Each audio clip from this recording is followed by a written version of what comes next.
The expansion of the steam to do more of the work, making it much more economical.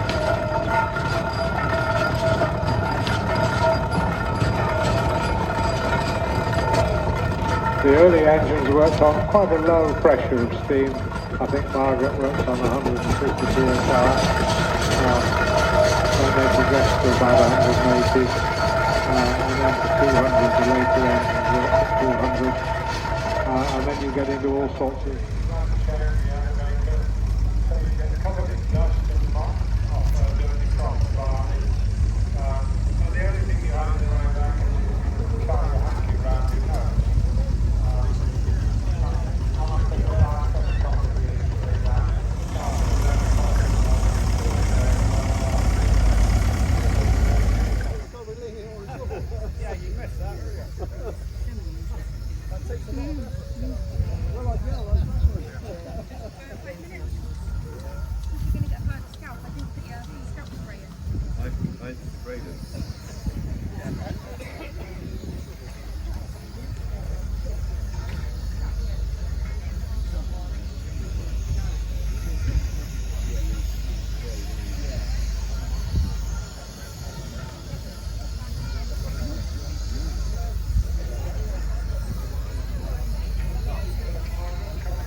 They're all radio controlled and will because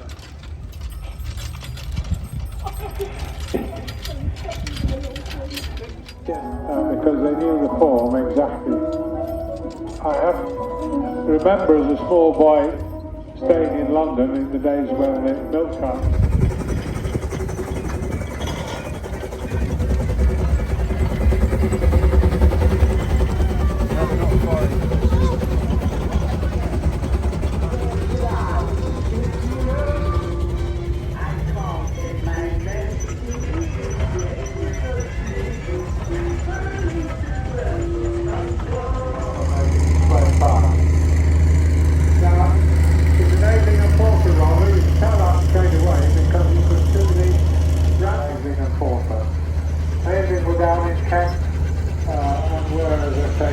the most prolific of the roller builders. Then going back to the little ploughing engine, this is what we call the DDS model. It's quite a lightweight ploughing engine, ideal for doing small cultivation work. You could drop between your orchard trees and vineyards. Unusual machine, and it's very nice to see it out and nicely restored. Now lives over in Tring, and say it's just really a smaller version of a typical. Well, they're over 100 years old. I can't remember when they were built now. I'm having a mental block. Never mind. 1918, they were ministry engines. And they were owned by Beebe Brothers. Beebe's were big ploughing contractors. They had several pairs of engines. And after 35 years of work, the boilers were worn out and they were due to be rebuilt. So Beebe's decided that they would convert them to diesel drive. So they're big, they're ugly and they're noisy, but very, very effective. And this pair were actually sold in Beebe's sale, and Battle purchased them there. They were converted to sale about 1952 by the steam engine doing the pulling back of the empty scoop, dredging ornamental lakes, and that engine will run. This engine was originally built as a crane engine for the ministry.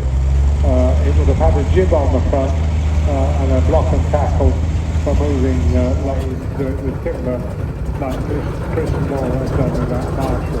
Another big Marshall crashing engine, the Marshalls were in Gainsborough.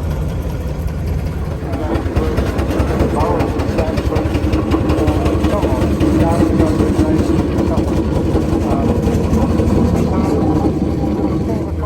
flower up there on the tops. Quite an unusual engine. They went for a run out on it one Sunday and went up Porlock Hill, which turned a few heads, as you can imagine.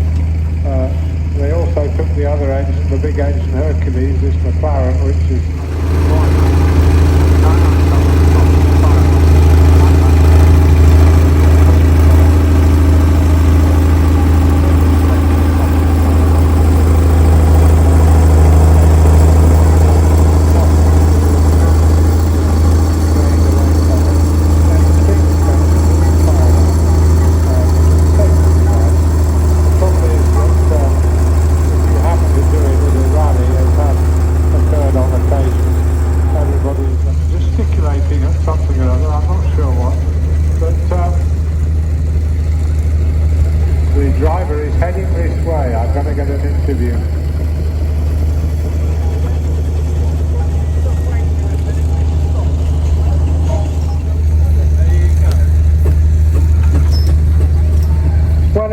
on the back of the bunker. I've just been informed by the current driver, who obviously wasn't responsible, but listed on the back of the bunker is a very interesting history to that engine. It went to Italy from McLaren's in Leeds, and it was actually converted into a roller. It must have been a massive roller because it's a big engine. It's probably 17, 18 ton as it stands. Heavy haulage loco.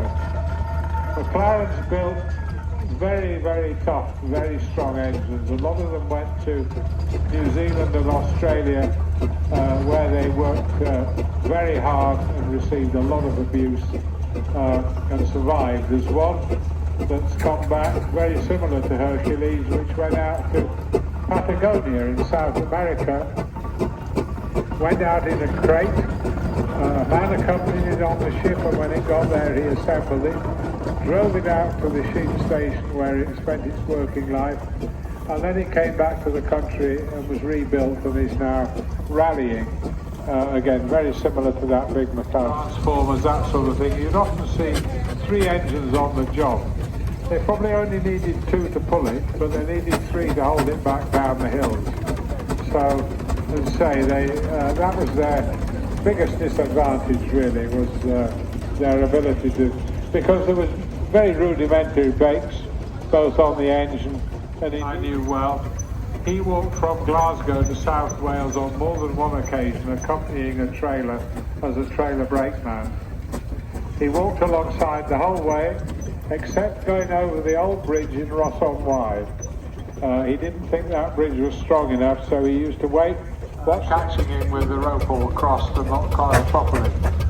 Those engines can carry 600 yards of rope, and the bigger engines with deep drums could carry 800 yards, and the biggest of all the engines could carry over half a mile of rope. So you would stand these engines at opposite sides of your field and pull the implement backwards and forwards between them. So you can imagine when this came in, took over from the horses. We just had Mr. Punch 24 foot wide instead of 6 foot or 8 foot and so on, covering the ground. But importantly, apart from the investment that has to be made by the farmer in agriculture, it's the timeliness of cultivation as well. In that combining, for example, now everybody has massive combine capacity, so that they can combine a day like today when the sun is shining.